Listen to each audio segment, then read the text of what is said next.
Stinky, stinky farface. It's your boy Stinky Farface.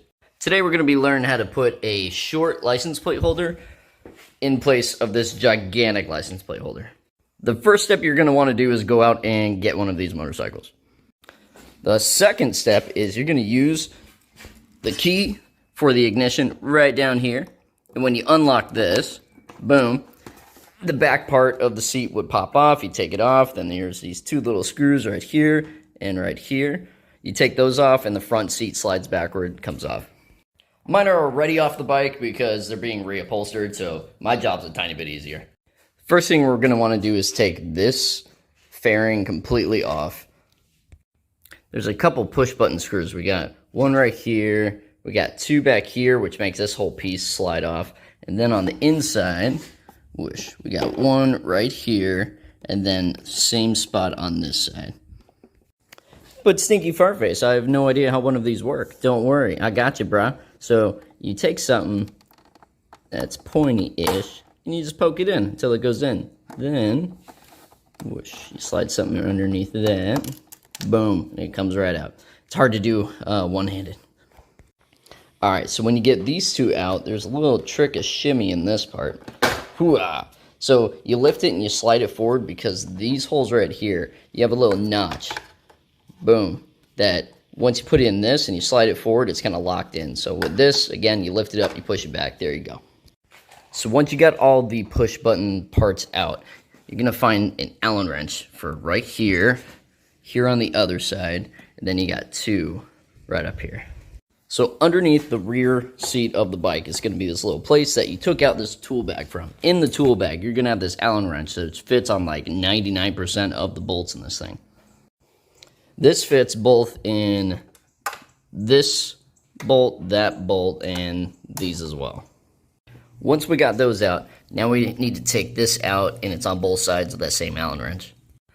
Alright, now when you take this one out, just remember, this one is a little bit longer than the ones we took out on this side, like right here. Whoosh. So right here and right here are both the smaller one, and this bigger one is the one that we took out from here. So like when you're just keeping your stuff situated, don't mix up these two bolts. Oh, my thumb's in the way, hold on. Whoosh, don't mix up those two. Alright, so what you're gonna wanna do is you pull away right here, that's not too bad. And then when you get to here, I've heard that this is held on by Velcro and like a push button thing. Or not a push thing, basically a pressure thing. So you can see the Velcro there already. Boom. There's the other one. There's the other one. So you got three Velcros, and then there's that little pushy thing that this plug goes into. And then at that point, we just got this right here. You see that little notch thing? If you take the front part and you push it forward, it'll separate it there to where now you can pull that away. Boom. For this back one, there's a little push pin thingy. Maybe I can, alright, right here. You guys see it on the other side? Right here.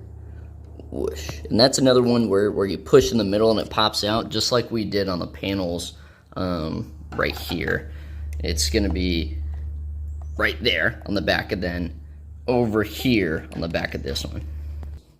To get this off, you pull it up a little bit and then bring the excess forward, boom, and it releases the tension. Then, you always want to disconnect the ground first. Do not disconnect this first or you're going to get some sparks. So, like, it's not going to blow up. It's just if, like, your hand slips and this touches the frame or anything else that's grounded, it's going to start sparking.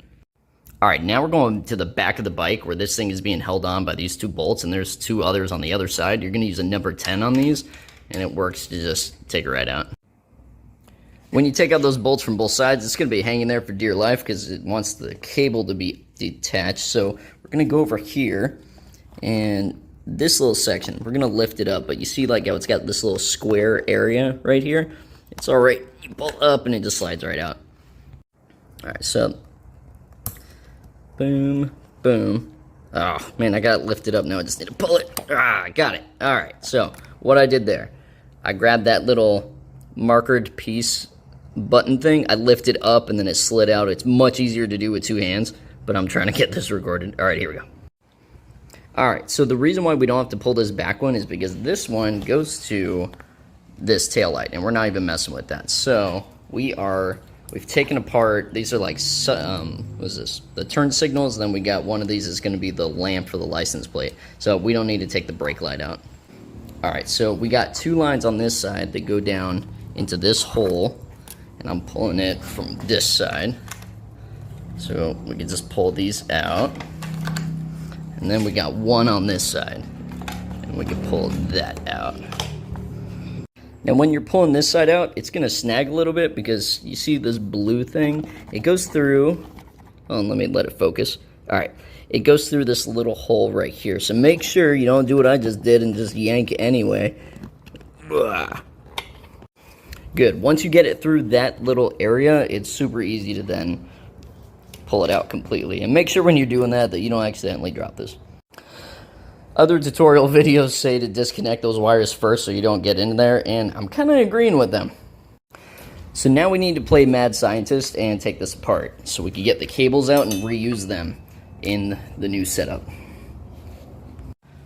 So we have a couple rows of these bolts. We got two here, one here, two here, two here. So we got 7 total. This same Allen wrench works on all of these bolts.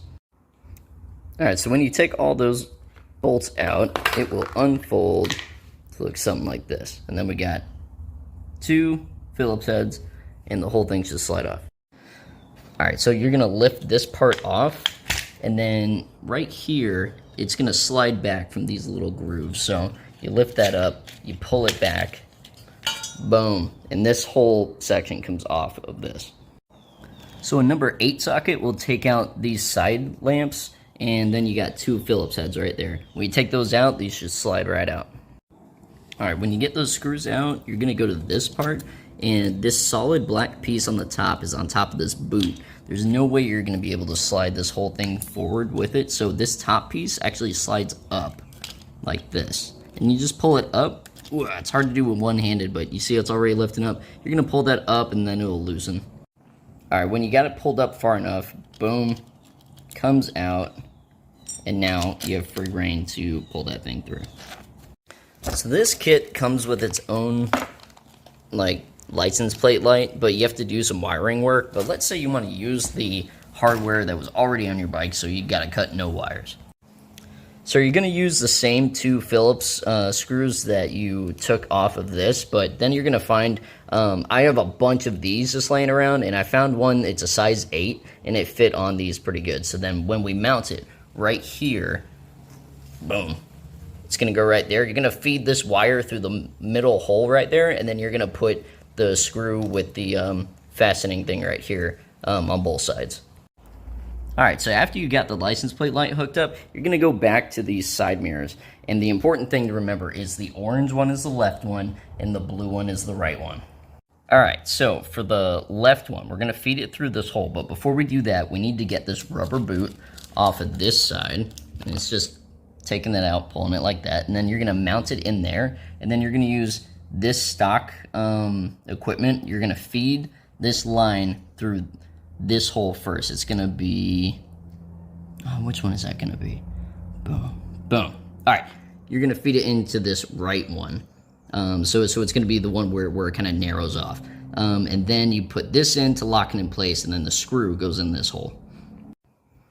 All right, so just to show more of a step-by-step, after you mount this in, the flat side is going to be on the inside, and then this piece is going to be on the outside, because it's going to feed into the housing of the actual blinker. So then what you're going to do is take this piece, and you're going to feed the wire in between those teeth. And then you just push it down, boom, and it's ready to go. All right, so I just did this, and I found that it's a little bit loose. If you are there and you find that there's a little bit of like give on it, the kit that this came with one of these washers, so we can take this apart and just install it underneath this. I'm going to do that really quick.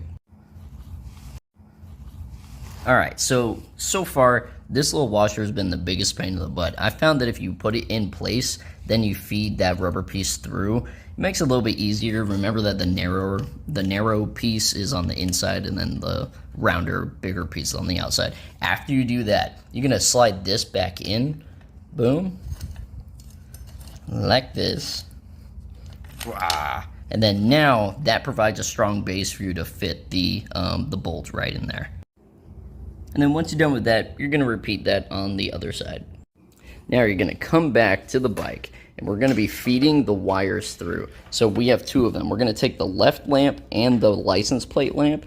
So basically the ones that have the orange and the white, we're going to fit it through this little hole on this side. And then while you balance this thing on the tire, like so, you're going to take the blue one and then feed it through this hole on this side. Whoosh. At this point, we're going to use our knowledge of colors and matching and plug them into the right places. If you have trouble with this section, you probably shouldn't be working on your motorcycle or any vehicle. I would take the cables and try to push them back into, like, they had little grooves that they would feed through just to make it nice and pretty underneath. And then remember that little square area right here? You're going to feed that. Oh, where is it? All right, so you're going to feed that into this little, like, tab thingy. Whoosh. Boom. And then that's nice in place. And then we're just going to clean up the wires a little bit, get them going back into the little grooves. This little blue one on the side, it's going to go through that pain in the butt one on this side. But other than that, it's going to look good. Alright, so now we're going to take these, line them up with the holes here on both sides, and then tighten down the bolts. Now, they're not going to sit like perfectly flush. That's what the bolts are going to do. They're going to pull it in. Like you see how this one sits on the hole, but then this one has some space. We're just going to tighten it up. Alright, now given that we took off like this gigantic piece and now it's just this, like look at that size comparison, we're going to have a bunch of excess wires. So just do your best to kind of like just put it in and hide it, but you don't want to like pinch. Like you see right here, if it's sitting like that, it's going to start pinching the wire on the inside. So you want to make sure that it's like big long loops. So like something like this where it's sitting in a big loop. All right, so at this point, we're going to start working backwards to get all the fairing pieces back on to make it look nice. All right, I would start with this back fender piece, and you're going to use this bolt to go right here and right here on the back. Whoosh, and then you're going to use one of those push pin things to put it right back here. Another push pin goes here, and you're going to have to reach in from the side. Man, I'm trying to get a good look at it. But basically, oh, there it is. Whoosh. Oh, right here, right here. So right here is another push pin thingy, and it's on the inside over here. So it's going to take some finagling if you didn't take the battery out. All right, once we got both of these sections on, let's put this piece back on the back. And remember, it's got these little square teeth thing that they're going to slide into the square portion and then slide backward into that narrow portion. So I'm going to try and do this one-handed. Let's see. Yeah, I can't do it one-handed.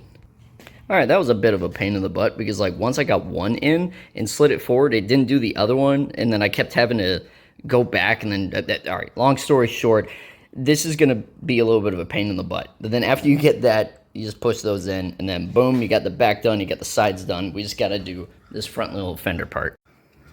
All right, this section's not so bad. So you just got to line up the little Velcro pieces, and you remember this little plug, that plug's going to go right here, and then we have one bolt right here, and it's going to be that long bolt that you put aside toward the beginning of the video. The very first step before you do that is, you remember this little notch piece, that's going to line up with this. So you want to start there by putting this little notch piece in there, sliding it forward, then lining up the Velcro pieces, then you secure it down with this bolt. All right, here's a little trick that I learned on the last one. When I was trying to line up this piece, I was so focused on this piece, I forgot about this little piece that hangs off. So you're gonna slide that one in first into this little groove. Oh, come on. Hooah. All right, anyway, you slide it into that groove first, and then it guides this more perfectly, this little notch thingy more perfectly into that. Now let's say that you follow my directions completely from start to finish. You're gonna be like, hey, this is so cool. I got this here. I didn't have to do any wire splicing. I'm using all the stock lights. And I got everything put back together. Holy crap. But I still have these two. So hypothetically, I may have done this all and then had these two left. I forgot that they go right here. Oh, come on, focus. Right there. And on the other side. Whoosh. Oh, come on, move. Right there. Alright, at this point, you're ready to put the front seat back in. There's going to be a groove on the front that goes underneath this section. And then you push it down, and then you're going to fasten these in there. I kept these in there so I didn't lose them. But then you're going to pop these in. Then you put the back seat in, pop it down, boom, you got a full seat. I'm going to wait for mine to be reupholstered and then just add it in. I'm also going to be adding a little pirate decal over here. And then we're going to see what that looks like without that giant pterodactyl thing hanging off of the back. Alright, so I got the seats back, and you see this little notch thingy on the front that's going to slip right underneath here, like this. Boom. And then you're going to line up these little holes with the hole underneath, and just put the little screws in right there. Alright, for the back seat, we got little loops right here, and on the other side right there. So, the seats have these little silver hooks, and that's just going to slip right into those. Man, that is so hard to get an angle. But, I mean, you get the idea. They go there. When you get those lined up, it's as simple as just pushing it down.